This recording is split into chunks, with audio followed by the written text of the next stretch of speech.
All right, good evening, everybody, and welcome to another session of the July Daily Challenges. Apologies from my side on not uploading it earlier, but yeah, we are here right now and we are here to discuss day number 7. We left off on day number 6. The July Daily Challenges are over right now, but we left off on day number 6 and we're going to talk about day number 7 right now. The question that was being discussed that time was this question called My Amigos, which is came in CodeVita 2019. It was the 6th question in CodeVita 2019. Very difficult. It's called Friend Circle, and it took about 6-7 hours for you all to also complete it. Many of you have still not been able to complete it, so I'll be sharing the solution right now. But for those of you who are just not able to do it, trust me that there are many such difficult questions in CodeVita. I highly suggest that you join up our Adest CodeVita course. The course can be found over here. There's an early bird offer going on, which is for 2,999, has been made 2,499 currently. So you can take up that early bird offer, and also there are many practice questions as well as a lot of mentor support for you on the daily on the CodeVita course as well. So you can learn all the concepts that you are not very clear with. So currently, let me just go ahead and talk about this question called My Amigos, and I'll just open it up on the Adest platform. So it's over here. Let me open up this question over here as well. And it's a difficult question, no doubt. The solution has been uploaded here. I'll unlock that solution in a bit and I'll show you. But basically what's happening is, this is your typical aptitude question. A lot of you who prepared for aptitude would have prepared for something like this, where you're given a seating arrangement. So that is, some people are sitting. In fact, over here, exactly 2 n friends are sitting, and we are given certain facts about it. So for example, we'll be given a fact 1AB means A and B are standing adjacent to each other. So they could be, B could be on the right of A could be on the right of B, whatever. 2AB is more specific. It means that A and B are opposite to each other. Okay. 3AB means A is standing to the immediate left of B. 4AB means to the immediate right of B. 5A, 6A, 7. 5A is A is facing inwards, 6 is A is facing outwards, because they are all standing in a circle. So one could be facing inwards and outwards and so on. And then 7n means people, n people are facing inwards, and 8n means n people are facing outwards. Okay. Now the first part to this question actually is that if you notice both of these hints, I'll just come to this in a bit, but if you notice both of these things, you actually need to know who is facing inwards and who is facing outwards. That is something that you definitely need to know. So for example, if 5A is facing inwards, right, and 6A is facing outwards, right, it means that if you have enough people, let's say if there are a bunch of people facing inwards and a bunch of people facing outwards, right, and you don't know exactly how many are facing inwards and how many are outwards, it will be very difficult for you to figure out who is on the right, who is on the left, and so on, right, of people. So one of the questions, one of the implicit things in the question is that this is where TCS CodeVita has not really made it very clear for us, is will we always be given how many are facing inwards and how many are facing outwards? Because if we are given that how many are facing inwards and how many are outwards, it doesn't become easy, but it helps us arrive at a solution. If we don't know how many are facing inwards and outwards, it's very difficult unless you come up with a very powerful edge case. It's very difficult for you to figure out who is standing on the right, who is standing on the left, because see, you could have multiple things that B is on the right of A, is on the left of B, and so on, right? So, but if you just flip A's and B's inward and outward directions, automatically all of the facts will still keep lining up in the same way, right? So it's not that it's impossible, but it's just that we need, if we have this 7n and 8n, it will make sense. Now our solution that we will discuss today assumes that you know who's facing inwards and outwards. Having said that, I will show you the solution in such a way that even if you have to extend the solution and make it more robust, that even if I don't have this, you can still make it forward, right? So I'll show you the approach that we're going to take. Now the question is not just about where everybody is standing, but rather there will be questions on who is standing to the opposite of A, who's standing to the immediate left of A, and so on. These are the questions that we are supposed to answer, and this will be the way we are. These are the hints, and these will be these are the facts and these are the questions. And if you are not able to form people in a circle in that particular way, so then what you're going to do is you are going to say arrangement not possible, right, if you're just not able to place them in a circle. Okay, how do we go about doing this? Is there an algorithm? Is there a formula? See, when you do it on a piece of paper, right, and you should also always try to do this question on a piece of paper. When you try to do it on a piece of paper, what you will notice is that you are doing a lot of things visually and you're making a lot of deductions visually, right? So you'll say A is to the next of B. Okay, so then these remaining possibilities are not possible. That is not specifically possible for a computer to visualize like that, or rather you have to tell it to visualize in that way. So do we have to apply backtracking? Do we have to apply dynamic programming? Actually, in this question, you shouldn't really think of anything of that. Should just try to see how should I solve this question. So let me just give you an example here, right? The way you should do it is you should first see how are you going to even represent this problem. So I represented this problem in this way. For example, let's say I have 6. 3 is the input. That means there are going to be 6 people, right? And let's look at the first input as well. The first input has 2, so that means there are 4 people, right? So let's take till A, B, C and D, right? So let's take only 4 people over here. We'll just do that 1 second. Yeah, so there are 4 people. 1 minute, I'll just remove this. And these 4 people, what we're going to do is they are in a circle, but we're using an array to represent their positions, right? So we don't know where each one is, but we initially assume A is over here. It's a circle, so it doesn't matter where we start. It's basically saying that this part is connected to the ending. So this is connected towards the end. So think of it like a circular list or a circular array where A is actually connected to the last one. So 0th index is connected to the 3rd index. Okay, so good. So far so good. Now the thing is, it's not just this. We also need to know who's facing upwards and who's facing downwards, and that will sort of help us out over here. So if we go to the question again, right? Let me just go to the question.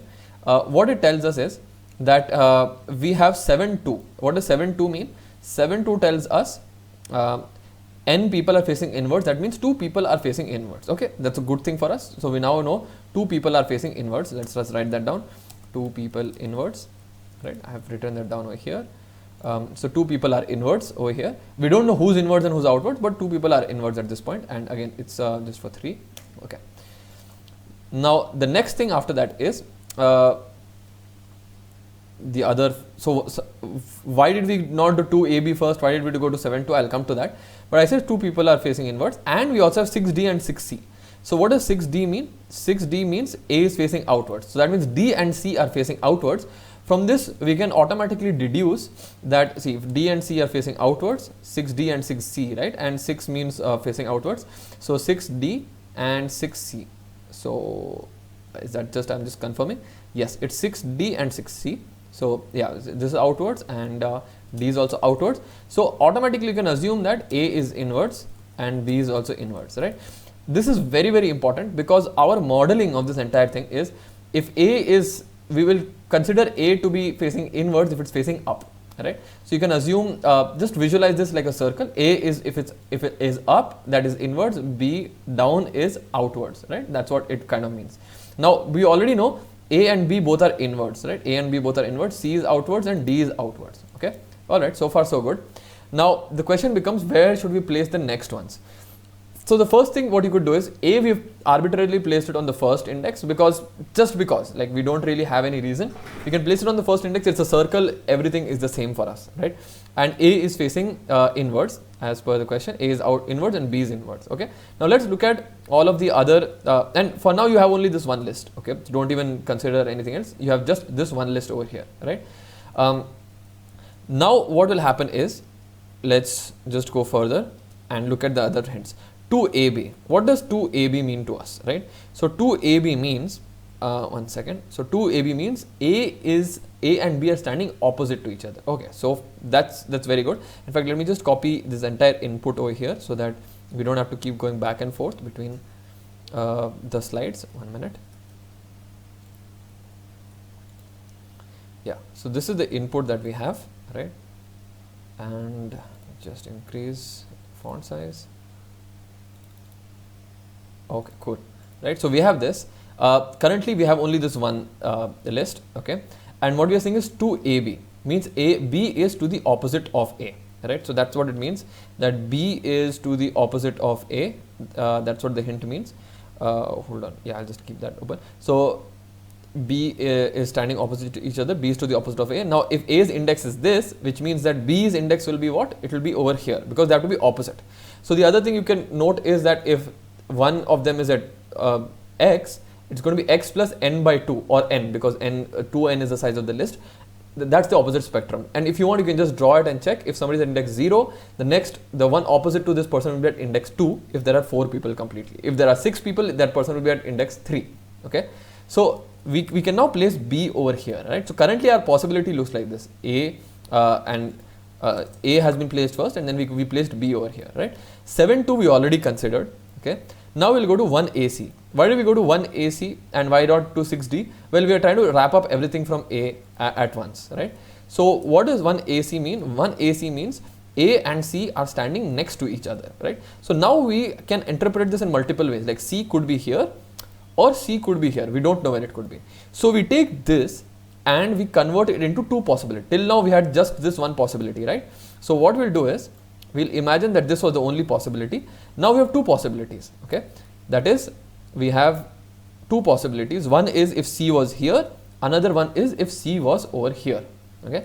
And do remember that C is facing outwards, or rather, yeah, C is facing outwards, A is facing inwards, okay? But now we have two possibilities over here, okay? So we did 1AC.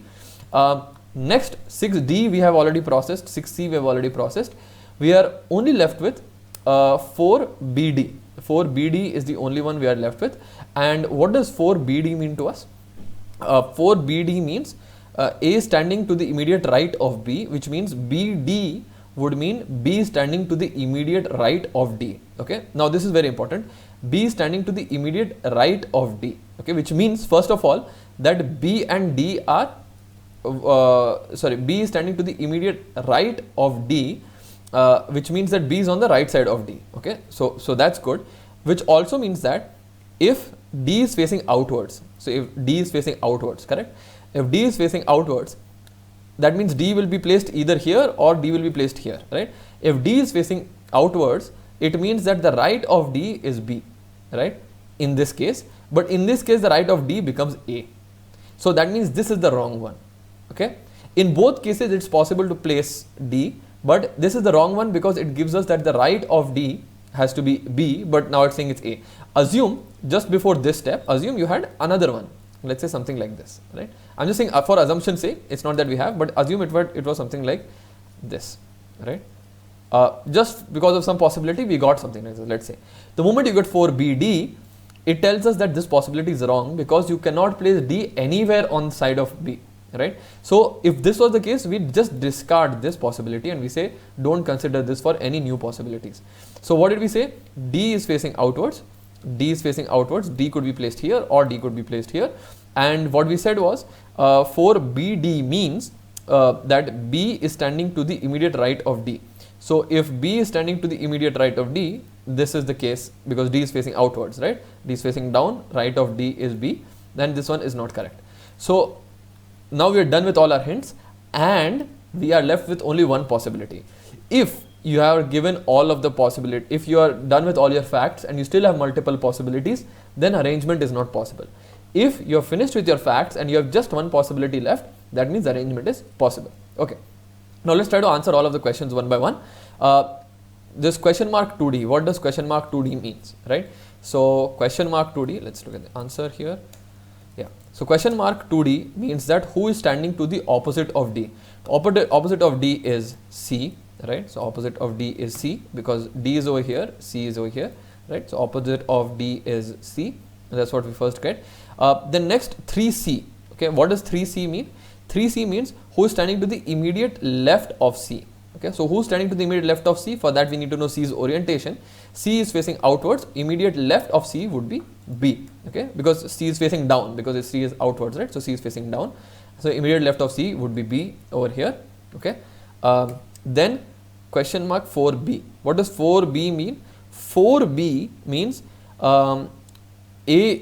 A standing to the immediate, 4B means who is standing to the immediate right of B. So who is standing to the immediate right of B, that's what it means.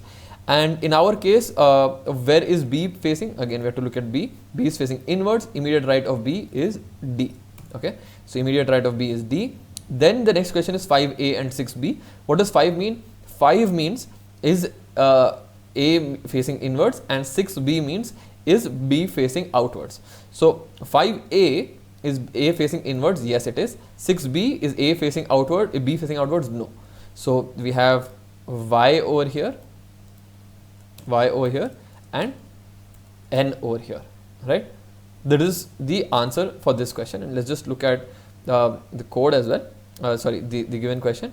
What does it say? CBDYN is what we got, and yeah, that's what we get, CBDYN over here. So I'll come to the approach in a bit, but let's look at the next input and output as well, right? So let's look at this one. Okay, let's again look at it, and I'll just place it here. Okay, great. We got this here. Now, what is the first thing that I said we would do? I said that the first thing we would do is try to find out everybody's orientation, correct? We don't, in this question, nobody's orientation is given to us. We have 5C and 5B. So 5C and 5B, what does 5C and 5B mean? I'm just going and checking it out. 5C and 5B mean both C and B are facing inwards, right? So we have C and B given to us, right? Inwards and inwards, but A and B has not been given to us. We don't know if they are inward or outward. They could be inward, they could be outward. We don't really know at this point, right? So one second, I'll just go back to the slides. Yeah, so I was saying we have 4BA, 3CA, 3CD, 5C, 5B. This is the facts, and the question is this. Now we have the first things first we were going to do is figure out who's facing. No, sorry, that's not C is inwards, D is outwards. It's actually C is inwards and B is also inwards, right? So C is inwards and B is also inwards. That's what we have. And D we don't know, and neither do we know about A. So we don't know about A, we don't know about D, but we know about B and C over here. And you'll see why this is important. Like if we had known D is outside or A is outside, then we would have come to know the answer immediately. Anyways, so let's look at the hints. So first things first is we are done with these two hints over here. That is these two facts. We are done with that. So done is this, and the ones that we are so we are done with that. So now we'll start with the A fact. So we said that 4BA. What does 4BA mean to us? Well, 4BA means that B is standing to the immediate right of A. So B is standing to the immediate right of A. It would mean that we have two possibilities because we don't know where A is facing. So B could be here or B could be here. Because we don't know where A is facing, it's as good as placing B adjacent to A. Had we known where A is facing, then we know the answer, but we don't really know where A is facing at this point. Okay, so we are also done with this. Okay, now let's look at 3CA. Okay, now 3CA, one second, let's just try it out here. Yeah, so 3CA, what does 3CA mean to us? 3CA means, I keep forgetting what each means, so sorry for that. 3CA means C is standing to the immediate left of A. C is standing immediate left of A. There are two possibilities again. C could be here or C could be here because we don't really know where A is facing. So had we known, we could have figured out. So we don't know that, right? Finally, 3CD, right? So we had 3CA. Now what we are saying is 3CD. 3CD means C is standing to the immediate left of D, right? So C is standing to the immediate left of D.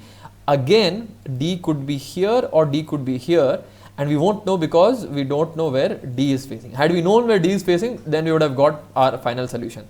But we don't know where D is facing, and therefore we can have this solution and we can have this solution. Now, because we are finished with all our facts. We are finished with all our facts over here, right? And we don't really have any particular solution in mind, that is any possibility, one specific possibility. What we say is arrangement not possible, right? So that's what we mean to say over here. So the approach is basically figure out who is facing in and who is facing out. That's the first thing to do. Through the 6 and 7 hints, if you are able to do this and figure it out, it's great. If you are not able to do it, you still might get an answer. For example, here we don't know fully. Had we just known D's value, for example, right? Had we just known D's value, we could have still placed, because if we don't know D's value, we'd know immediately where C has to be, right? So we could have placed exactly over there, right? But the problem is we don't have D's value even, right? So therefore we can't go ahead. But first things first is, in order of things, first try to figure out who is facing in and who is facing out. Arrange hints as per the character. So like it's always good to get all the A's hints out, then B's hints out, and then C's hints, and then D hints, and so on, or facts, whatever you want to call it. Now for each fact, either you add to the previous possibilities or you remove a previous possibility. Okay. So for example, here we didn't end up removing any possibility as such, but like imagine if it would have a new possibility comes in saying that B or rather B and D are adjacent, right? Again, in both of them B and D are adjacent, in both of them C and A, and C and D are adjacent. So what is the other thing?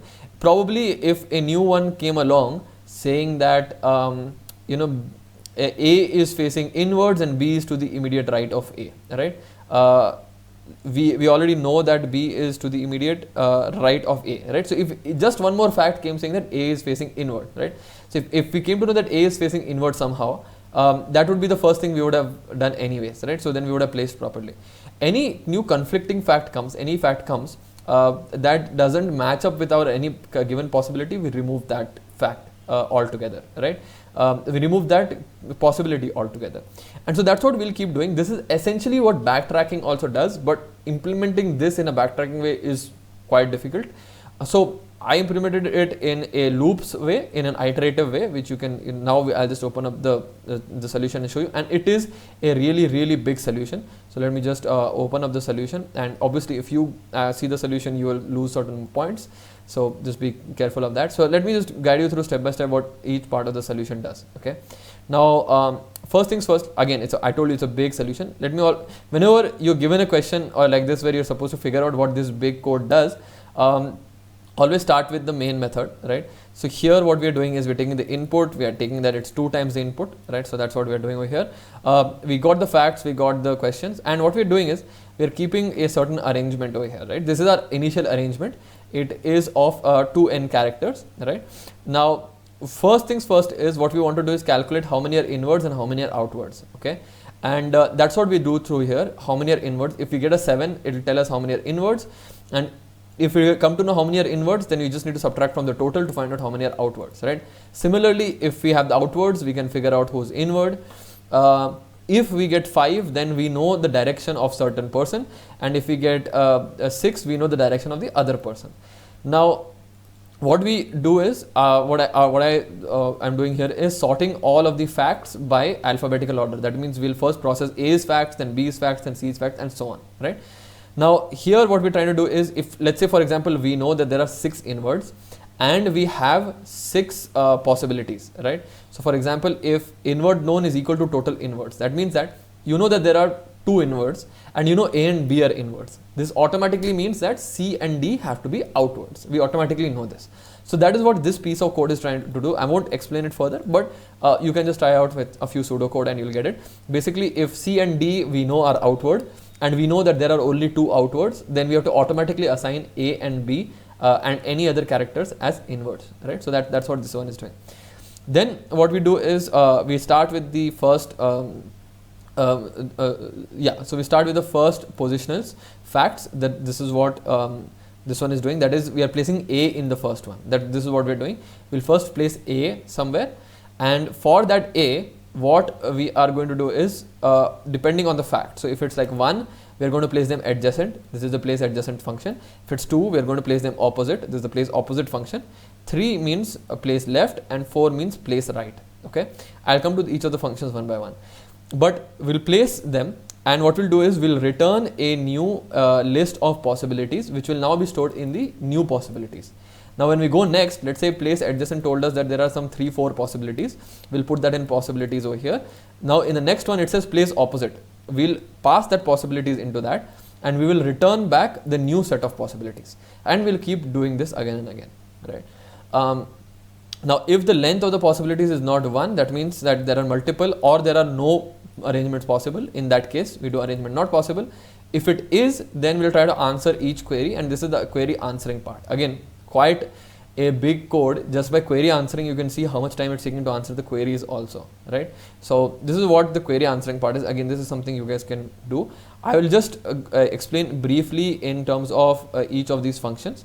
So one second, place left, place adjacent, place right, and so on. So place opposite is pretty much, there are three cases for every function. The first thing is you're supposed to place, let's say, A and B opposite to each other. There are certain possibilities and we are given the directions, right? The thing is, for each possibility that we have to first check if both those persons already exist in the possibility. If they don't exist in the possibility, then we have n number of possibilities after that. What do I mean by that? For example, let's say I begin by telling you that A is opposite of B, right? That's the only fact you have about A, and I say that A is opposite of B. So then what are you left with? Actually, you don't have one possibility, you have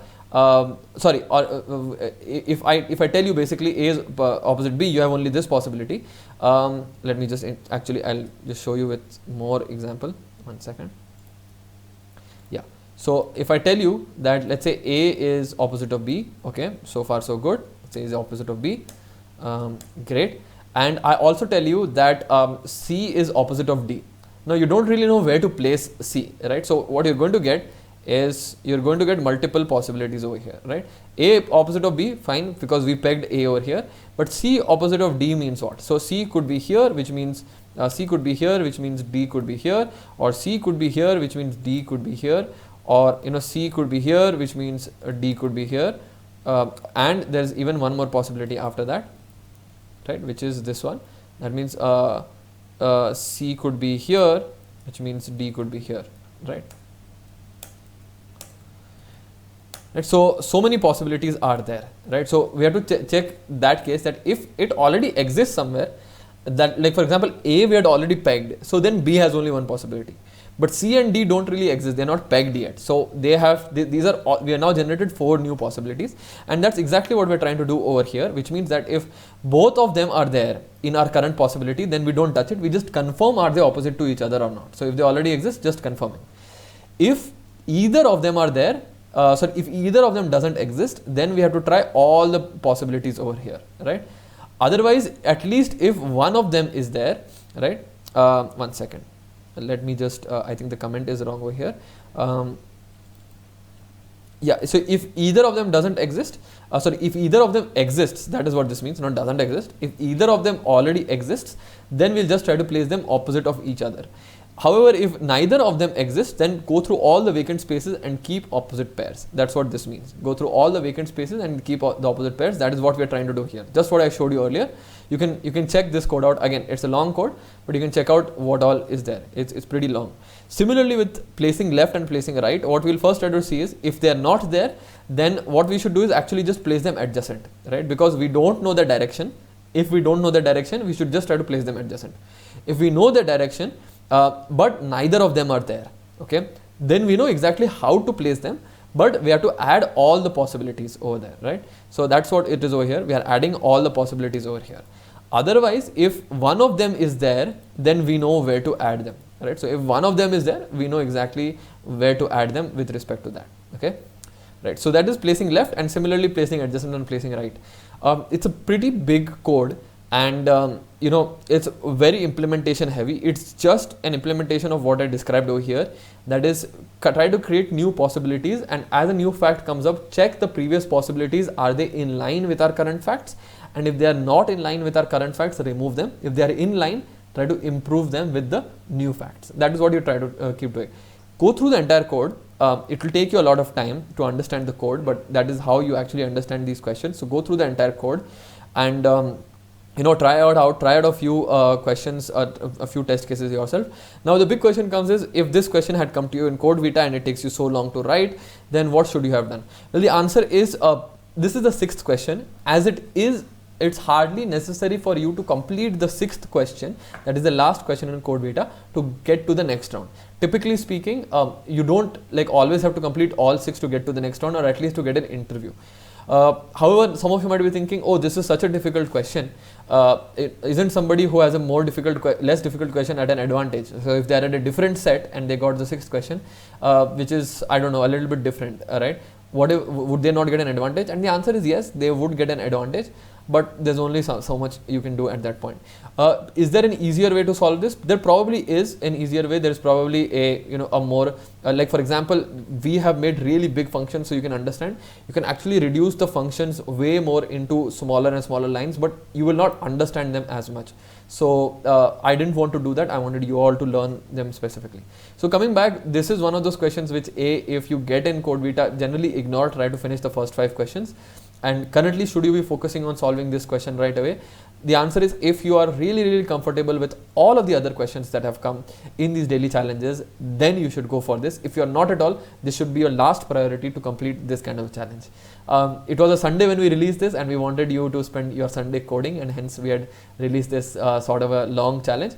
Try it out. It definitely is a really good challenging problem. You should try it out and try to find more test cases and see which are the test cases which you are not able to pass. Okay.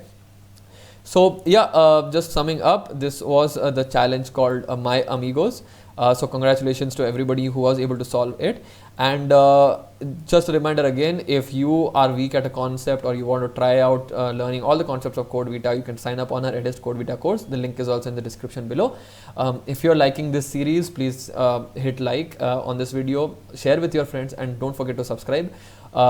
I know that on 17th of July you have your mock Vita, so we will help you, or rather we will help in covering the solutions of those as soon as possible as well. Do stay tuned and subscribe to this channel for that.